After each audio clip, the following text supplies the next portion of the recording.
शांति। आज 28 जनवरी 2023 के बाबा के अनमोल मधुर महावाक्य सुने। आज की मुरली में बाबा कहे, बच्चे, तुम बच्चों को मन मना भव का महामंत्र मिलता है और मन मना भव का महामंत्र का अर्थ है कि निरंतर बाप की स्मृति में रहो, बाबा के साथ मीठी मीठी रूहान करो, ज्ञान का विचार सागर मंथन करो। ये भी मन मना भव है एवं ज्ञान का सार कि अब घर चलना है। तो जितना हम घर की स्मृति में रहेंगे, ये भी मन मना भव है। तो बाबा कहे, जैसे दुनिया में भी कोई भी मंत्र का एक सिद्धि स्वरूप होता है कि जितना उस मंत्र के स्मृति में रहते हैं या सिमरन करते हैं, उतना उसकी सिद्धि का अनुभव सहज कर सकते हैं। तो इस महामंत्र मनमना भव की भी सिद्धि क्या है कि इस जन्म में तुम बहुत समझदार बनते हो। साथ ही बाबा कहे, तुम बच्चे सर्व पापों से मुक्त हो जाते हो और मुक्ति, जीवन मुक्ति के वर्षे को प्राप्त करते हैं। ये इसकी सिद्धि है। तो सुनते हैं आज के बाबा के मधुर महावाक्य को। ओम शांति। मीठे बच्चे, एक मन मना भव के महामंत्र से तुम समझदार बनते हो। यही मंत्र सब पापों से मुक्त करने वाला है। आज की मुरली से प्रश्न है, सारे ज्ञान का सार क्या है? मन मना भव रहने वालों की निशानी क्या होगी? उत्तर, सारे ज्ञान का सार है कि अब हमको वापस घर जाना है। यह छीछी दुनिया है, इसको छोड़ हमें अपने घर चलना है। अगर ये याद रहे तो भी मन मना भव हुआ। मन मना भव रहने वाले बच्चे सदा ज्ञान का विचार सागर मंथन करते रहेंगे। वह बाबा से मीठी मीठी रूहान करेंगे। दूसरा प्रश्न, किस आदत के वशीभूत आत्मा बाप की याद में नहीं रह सकती?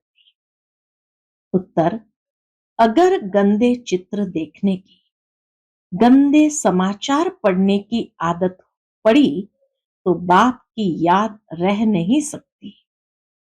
सिनेमा है दोजक का द्वार जो वृत्तियों को खराब कर देता है। ओम शांति। रूहानी बाप बैठ रूहानी बच्चों को समझाते हैं। समझाना उनको होता है जिसमें कुछ कम समझ है। तुम अभी बहुत समझदार बन चुके हो। बच्चे तो बाबा कहे बहुत समझदार बन चुके हैं, जो समझते हो कि यह हमारा बेहद का बाप भी है, बेहद की शिक्षा भी देते हैं, सृष्टि के आदि मध्य अंत का राज भी समझाते हैं। स्टूडेंट की बुद्धि में नॉलेज होनी चाहिए ना, और फिर बाप साथ में भी जरूर ले जाएगा, क्योंकि बाप जानते हैं कि यह पुरानी छीछी दुनिया है। इस पुरानी दुनिया से मैं बच्चों को घर ले जाने लिए आया हूं। बाबा समझाते हैं, यहां बैठे बैठे बच्चों के अंदर में जरूर आता होगा कि ओहो, ये हमारा बेहद का बाप भी है, फिर शिक्षा भी बहुत ऊंची देते हैं, सारी रचना के आदि मध्य अंत का राज भी समझाया है। यह सब याद करना भी मन मना भव है। बाबा कहे, इन सब बातों का विचार सागर मंथन किया तो भी बाबा कहे तुम्हारी याद के चार्ट में आ सकता है। यह तो बहुत सहज है और भल कुछ भी न करो, परंतु उठते बैठते चलते फिरते बुद्धि में ये याद रहे। वंडरफुल चीज को याद करना होता है।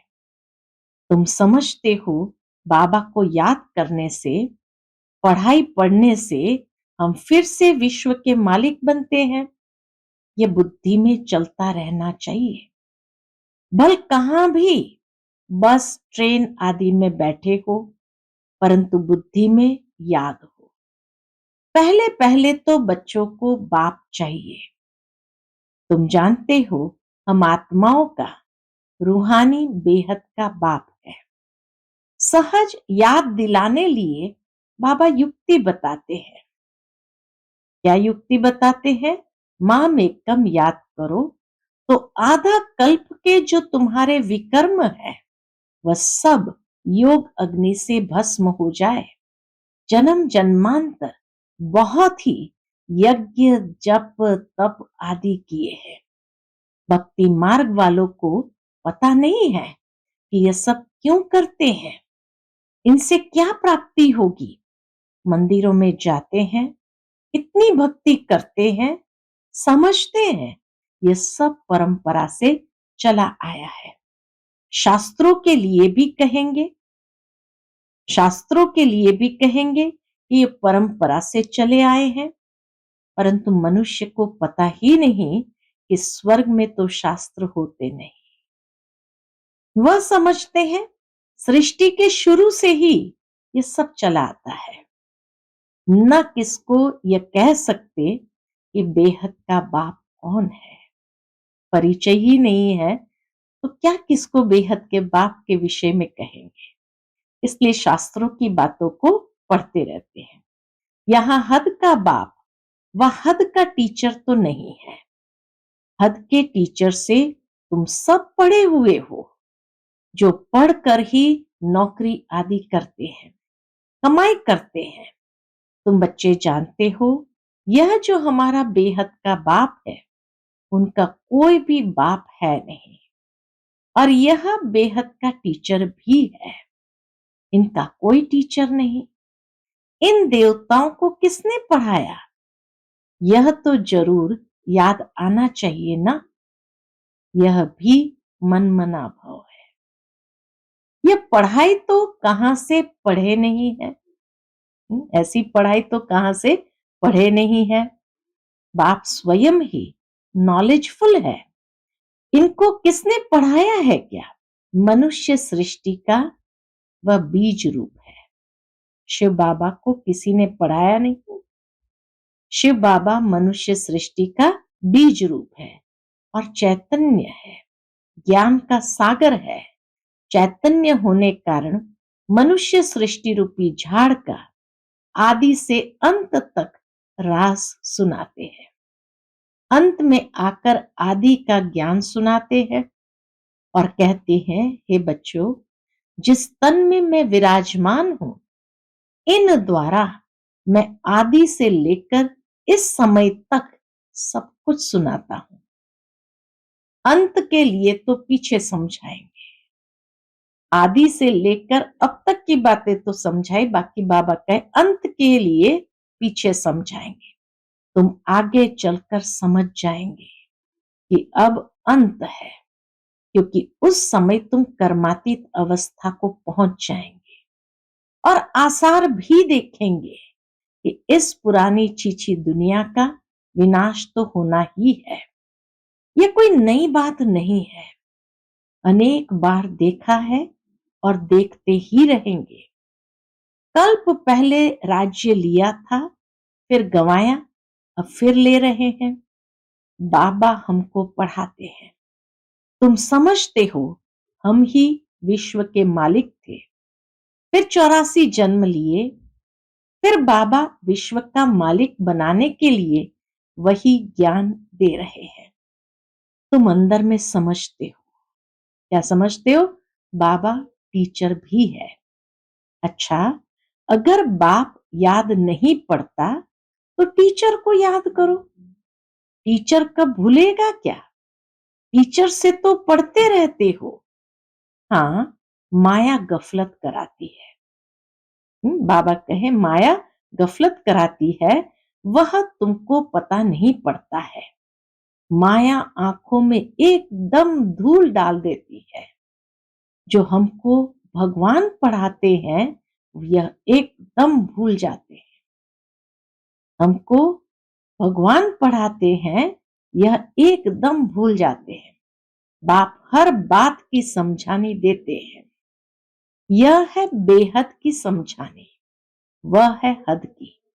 यह बेहद की नॉलेज बाबा कल्प कल्प तुम बच्चों को देते हैं। अच्छा, जास्ती पढ़ नहीं सकते हो तो भला बाबा के रूप से याद करो। उनका तो कोई बाप है नहीं, वह सबका बाप है, परंतु उनके बच्चे सब है। कोई बता सकेगा कि शिव बाबा किसका बच्चा है? बाबा कहे पूछो, कोई बता सकेगा कि शिव बाबा किसका बच्चा है? वह है बेहद का बाप। ऐसा महसूस कराते बाबा, जैसे कोई क्लासरूम में पढ़ाते हैं टीचर, तो स्टूडेंट्स को पूछते हैं, अच्छा कोई बता सकेगा शिव बाबा किसका बच्चा है? वह है बेहद का बाप। बच्चे समझते हैं हम बेहद के बाप के बने हैं। यह हमारी पढ़ाई भी वंडरफुल है और हम ब्राह्मण ही पढ़ते हैं। देवता व क्षत्रिय वैश्य शूद्र ये पढ़ाई नहीं पढ़ सकते। देवता क्षत्रिय वैश्य शूद्र बाबा के ये पढ़ाई नहीं पढ़ सकते। बाप की यह नॉलेज ही बिल्कुल न्यारी है, तुम्हारे सिवाय कोई समझ न सके। तुम बच्चों को खुशी का पारा चढ़ता है कि हम तमो प्रधान से सतो प्रधान बने। अब ऊंच पद पाने के लिए खूब पुरुषार्थ करना है। ऐसे नहीं स्वर्ग में तो सब आ जाएंगे, अगर ज्ञान और योग की धारणा नहीं होगी तो उच्च पद नहीं मिलेगा। बाबा कहते हैं 16 कला संपूर्ण बनने में याद की बहुत मेहनत है। देखना है किसको दुख तो नहीं देते हैं। हम सुखदाता के बच्चे हैं, ये अपना चार्ट देखना है। ये 16 कला संपूर्ण बनना है तो क्या मेहनत है, देखना है हम किसको दुख तो नहीं देते हैं। हम सुखदाता के बच्चे हैं, सबको सुख देना है। मनसा वाचा कर्मणा किसको दुख नहीं देना है। इस समय तुम जो पढ़ते हो गुलगुल बनते हो, ये कमाई ही तुम्हारे साथ चलने वाली है। इसमें कोई किताब आदि पढ़ने की जरूरत ही नहीं। उस पढ़ाई में कितने किताब आदि पढ़ने पड़ते हैं। ये बाबा की नॉलेज सबसे न्यारी है और बड़ी सहज भी है, परंतु परंतु है सब गुप्त। तुम्हारे सिवाय कोई समझ न सके कि ये क्या पढ़ते हैं। वंडरफुल पढ़ाई है। बाप कहते हैं कभी एब्सेंट नहीं होना। पढ़ाई का महत्व बाबा समझा रहे हैं। इतनी वंडरफुल पढ़ाई है तो कभी एब्सेंट नहीं होना, पढ़ाई कभी नहीं छोड़ना। बाबा के पास सबका रजिस्टर आता है, उनसे ही बाबा समझ जाते हैं। शुरू शुरू में साकार बाबा के पास सेंटरों का रजिस्टर भेजते थे, तो बाबा जब उस रजिस्टर को देखते थे तो बाबा कहे उनसे ही बाबा समझ जाता था। यह 10 मास एब्सेंट रहा, यह 6 मास रहा, कोई तो चलते चलते पढ़ाई भी छोड़ देते हैं। ये बहुत वंडरफुल चीज है। ऐसी वंडरफुल चीज और कोई होती ही नहीं। कल्प कल्प तुम बच्चों को ऐसा बाप आकर मिलता है। तुम बच्चे जानते हो ये साकार बाबा तो पुनर्जन्म में आता है। ये 84 का चक्र खाते हैं तत्व। जैसे ये वैसे तुम। ये खेल है ना, खेल कभी भूला नहीं जाता है। खेल सदैव याद रहता है। बाबा समझाते हैं एक तो यह दुनिया दोजक है और इसमें भी खास ये बाइस्कोप सिनेमा दोजक है। वहां जाने से वृत्तियां बहुत खराब हो जाती है। अखबार में भी कोई अच्छे अच्छे चित्र देखते हैं तो उसमें भी बुद्धि जाती है। ये खूबसूरत है, इनको प्राइज मिलनी चाहिए, ख्यालात चलती है, ऐसा देखे ही क्यों। बुद्धि से समझते हैं कि सारी दुनिया ही खत्म हो जाने वाली है। बाबा हम बच्चों को बेहद का वैराग्य दिलाते हैं कि सारी दुनिया ही खत्म हो जाने वाली है, तुम सिर्फ मुझे ही याद करो। ऐसी ऐसी चीजें न देखो, न ख्याल करो। ये तो पुरानी दुनिया के छीछी गंदे शरीर है, इनके तरफ क्या देखना है, एक बाप को ही देखना है। बाबा कहते हैं, मीठे मीठे बच्चे, मंजिल बहुत ऊंची है, माया कोई कम नहीं है। माया का देखो कितना भपका है। उस तरफ है साइंस और यहां है तुम्हारी साइलेंस।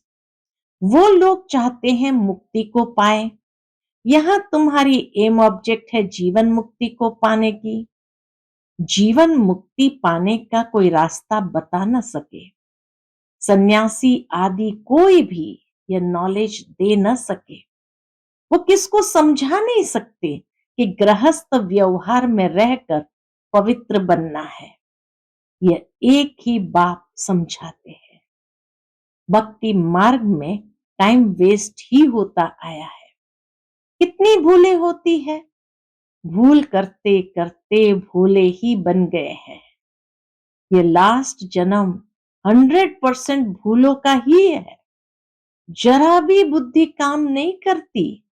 अब बाबा तुमको समझाते हैं, तब तुम समझते हो। अभी तुम सब समझ गए हो तो औरों को भी समझाते हो।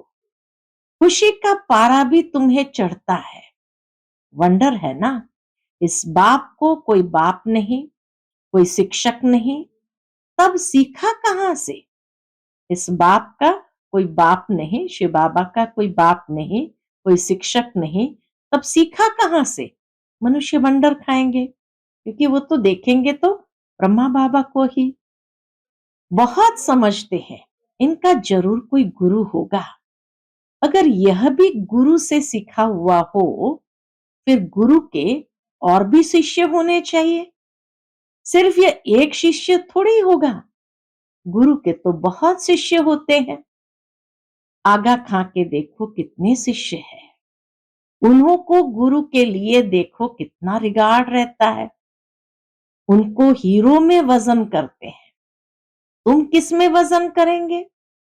यह तो सबसे सुप्रीम है, इनका वजन भी कितना होगा।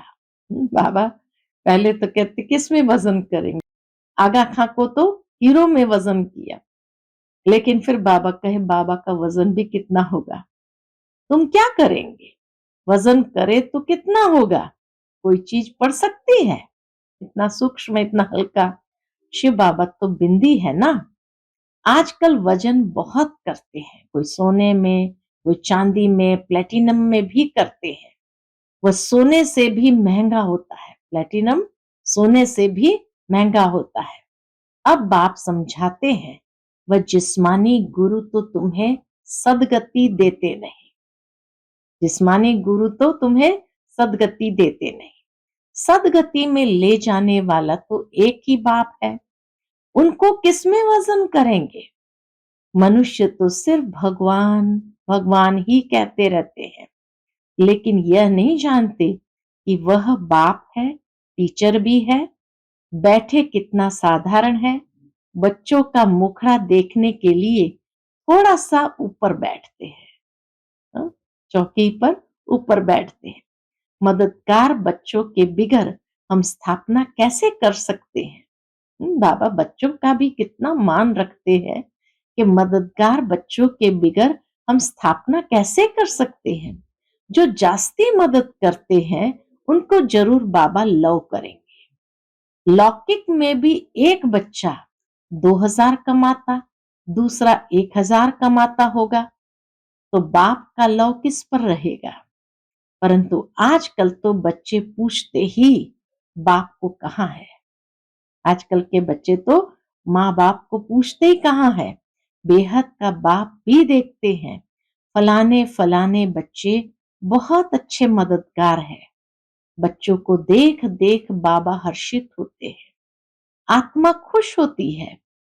कल्प कल्प में आता हूं और बच्चों को देख बहुत खुश होता हूं। जानता हूं कल्प कल्प ये हमारे मददगार बनते हैं। ये बाबा का प्यार कल्प कल्प का बन जाता है। कहां भी बैठे हो, बुद्धि में ये सोचो, बाबा हमारा बाप भी है, टीचर भी है, गुरु भी है, स्वयं ही सब कुछ है। बाबा स्वयं ही सब कुछ है। तब तो सब उनको ही याद करते हैं। सतयुग में कोई याद नहीं करेंगे। बाबा कहे सतयुग में तो बाबा को कोई याद नहीं करेंगे। क्यों? क्योंकि 21 जन्मों के लिए बाप बेड़ा पार कर देते हैं। बाप ने 21 जन्मों के लिए जब बेड़ा पार कर दिया तो फिर वहां बाप को याद करने की आवश्यकता नहीं। ऐसे ऐसे सिमरण कर बच्चों को हर्षित होना चाहिए, खुशी होनी चाहिए कि हम ऐसे बाप की सर्विस करें, बाप का सबको परिचय दे। ये बेहद का बाप है। बाप ही स्वर्ग की स्थापना करते हैं। बाप ही हम सबको साथ भी ले जाते हैं। ऐसी ऐसी समझाने से सर्वव्यापी कह नहीं सकेंगे। बाबा ही स्वर्ग की स्थापना करते हैं और हम सबको साथ में ले जाते हैं। तो बाबा कहे ऐसे समझाने देंगे तो सर्वव्यापी की बात ही उड़ जाएगी। बाप ने कहा है विनाश काले विपरीत बुद्धि विनश्यन्ति, वह सब खत्म हो जाएंगे, बाकी तुम विजयी पाएंगे। तुम राजधानी स्थापन कर रहे हो। आत्माओं का बाप आत्माओं को बैठ समझाते हैं। तो ऐसी ऐसी वंडरफुल बातें सबको सुनानी चाहिए। बाबा कहे ऐसी ऐसी वंडरफुल बातें सबको सुनानी चाहिए। अच्छा, मीठे मीठे सिकिलधे बच्चों प्रति माता पिता बाप दादा का याद प्यार और गुड मॉर्निंग। रूहानी बाप की रूहानी बच्चों को नमस्ते। हम सब रूहानी बच्चों की रूहानी माता पिता बाप दादा को याद प्यार गुड मॉर्निंग और नमस्ते। नमस्ते। शुक्रिया बाबा, शुक्रिया। आज की मुरली से धारणा के लिए मुख्य सार है। पहली पॉइंट, सुखदाता के हम बच्चे हैं, हमें सबको सुख देना है। मनसा वाचा कर्मणा, किसी को भी दुख नहीं देना है। दूसरी पॉइंट, पढ़ाई और पढ़ाने वाला दोनों ही वंडरफुल है। ऐसी वंडरफुल पढ़ाई को कभी भी मिस नहीं करना है, एब्सेंट नहीं होना है। आज का बाप दादा का मधुर वरदान हम बच्चों के प्रति है, सदा हर दिन स्व उत्साह में रहने और सर्व को उत्साह दिलाने वाले रूहानी सेवाधारी भव। सदा हर दिन स्व उत्साह में रहने वाले और सर्व को उत्साह दिलाने वाले रूहानी सेवाधारी भव। बाप दादा सभी रूहानी सेवाधारी बच्चों को स्नेह की यह सौगात देते हैं कि बच्चे हर रोज स्व उत्साह में रहो और सर्व को उत्साह दिलाने का उत्सव मनाओ। स्व उत्साह में रहो और सर्व को उत्साह दिलाने का उत्सव मनाओ। इससे संस्कार मिलाने की, संस्कार मिटाने की जो मेहनत करनी पड़ती है वह छूट जाएगी। ये उत्सव सदा मनाओ तो सारी समस्याएं खत्म हो जाएंगी। फिर समय भी नहीं देना पड़ेगा, शक्तियां भी नहीं लगानी पड़ेगी। खुशी में नाचने उड़ने वाले फरिश्ते बन जाएंगे। मुख्य बात बाबा कहे स्वयं उत्साह में रहो और सबको उत्साह दिलाओ। तो उससे किसी के साथ हमें संस्कार मिलाने की भी जरूरत ऑटोमेटिकली मिल जाते हैं और अपने पुराने संस्कार मिटाने का मार्जिन ही नहीं है, क्योंकि सदा उत्साह में रहते हैं। तो बाबा कहे मेहनत से छूट जाएंगे और उससे सारी समस्याएं होती ही है संस्कार न मिलने के कारण। तो वो भी खत्म हो जाएंगी। और फिर वो समस्याओं को मिटाने के लिए न समय देना पड़ेगा, न शक्ति लगानी पड़ेगी, और सहजता से खुशी में नाचेंगे, उड़ेंगे और फरिश्ता बन जाएंगे। आज का स्लोगन है, ड्रामा के राज को समझ, नथिंग न्यू का पाठ पक्का करने वाले ही बेफिक्र बादशाह है। ड्रामा के राज को समझ, नथिंग न्यू का पाठ पक्का करने वाले ही बेफिक्र बादशाह है। अच्छा, Om Shanti. Click here to like, subscribe, and press the bell icon to stay updated with our latest videos.